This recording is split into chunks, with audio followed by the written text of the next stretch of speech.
జనగామ జిల్లా స్టేషన్ గణపూర్ మండలం ఇప్పగూడెం గ్రామంలో గ్యాస్ సిలిండర్ పేలి తొండగల మల్లయ్య కృష్ణమూర్తి ఐలయ్య ఇల్లు పూర్తిగా కాలిపోవడంతో మాజీ ఎమ్మెల్యే డాక్టర్ తాటికొండ రాజయ్య ప్రమాద స్థలాన్ని పరిశీలించి కుటుంబ సభ్యులను పరామర్శించారు.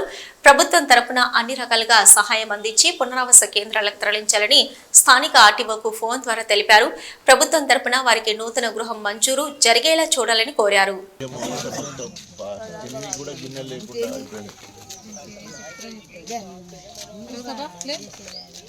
ఇల్లు కాలిపోయింది, మొత్తం ఇల్లు కాలిపోయింది. మొత్తము అది గుణ పెంకలు ఉంటే లేచిపోయినాయి. పక్కా ఇల్లు కాదు, సెమీ పక్క అంటారు కదా, బెంగళూరు గుణంతో. ఇమ్మీడియట్గా వీరికి ఇప్పుడు బియ్యం కూడా లేవు కాబట్టి ఇమ్మీడియట్గా మనం బియ్యం వేయాల్సి ఉంటుంది, షెల్టర్ కల్పించాల్సిన అవసరం ఉంటుంది. మనం కమ్యూనిటీ హాల్ ఉండేది ఉంటే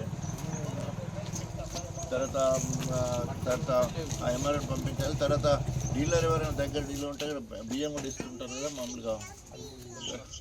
తర్వాత సరిగా మళ్ళీ ఈ ఇల్లు విషయానికి వచ్చాయంటే ఇల్లు కూడా రికమెండ్ చేయాలి. ముగ్గురు కూడా ఈ ముగ్గురిలో ఒకరు వికలాంగుడు. చాలా హృదయ విధానం ఉంది. యాక్చువల్గా నాకు ప్రోగ్రామ్ లేకుండా నేను హైదరాబాద్ కొట్టాను, మళ్ళీ ఆలేరు వరకు పోయి మళ్ళీ రిటర్న్ వచ్చిన.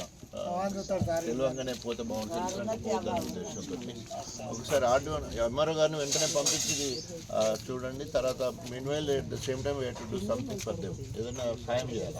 బియ్యము ఉండడానికి community hall, nearest community hall, BC community hall ఏమైనా ఉన్నాయంటే కమ్యూనిటీ హాల్ ఉండేటట్టు. తర్వాత వండుక తిండికి, తర్వాత వెజల్స్ వండుకోవడానికి గిన్నెలు కూడా లేవు వాళ్ళకి. అది ఎట్లా దానికి ఏ ప్రొవిజన్ ఉందో చూడండి. తర్వాత వెంటనే ఇచ్చేదానికి సెమీ పక్క అయితే కొంత అమౌంట్ కూడా ఉంటుంది. మీ నామ్స్ ప్రకారమే, అడిషనల్ కాదు, నామ్స్ ప్రకారం ఏముంటే అది చూడండి. అవసరమైతే కలెక్టర్ గారికి పర్మిషన్ లేదా ఇన్ఫర్మేషన్ ఇస్తే వాళ్ళు ఏమంటారు కూడా ఆ రకంగా కూడా హెల్ప్ చేయండి.